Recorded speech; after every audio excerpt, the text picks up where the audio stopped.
ఏకాగ్రతే భక్తి, అంతర్ముఖతే దైవ దర్శనం. గుడిదారి పడితే గుండె లోకం వెలిగిపోవాలి. గంట మోగితే మనసు మేల్కొనాలి. భగవంతుని విగ్రహం ఎదుట నిలబడితే చూపు ఆగిపోవాలి.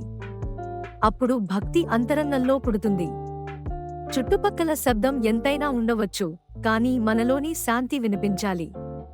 మొబైల్ ఫోన్ల వెలుగు కంటే మనసులో దీపం వెలగాలి. అది భగవంతుని దర్శనానికి మార్గం అవుతుంది. దేవాలయం అనేది రాళ్లతో కట్టిన భవనం కాదు. మన హృదయంలో నిండిన పవిత్రతే నిజమైన గుడి.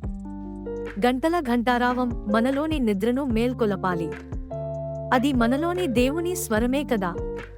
గ్లాసులో నీరు సురక్షితంగా ఉంచినట్టు మన మనస్సును కూడా ఏకాగ్రతతో నిలపాలి. ధ్యాస చెదిరితే భక్తి విఫలం.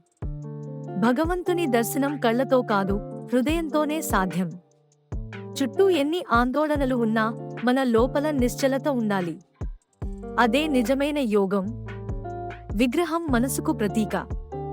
దానిని చూస్తూ మనం మనల్ని గుర్తించాలి. దేవుడిని వెతకకండి వెలుపల. ఆయనే మన హృదయంలో ప్రతిక్షణం నివసిస్తున్నాడు. ప్రతి ప్రదక్షిణ ఒక పాఠం. ప్రతి నమస్కారం ఒక ఆత్మానుభూతి. ప్రతి జపం ఒక మనోనిగ్రహం. నువ్వు నీ దృష్టిని భగవంతునిపై ఉంచినంత కాలం నిన్ను ఎవరూ కదిలించలేరు. ఎందుకంటే నీ మనసే ఆలయం.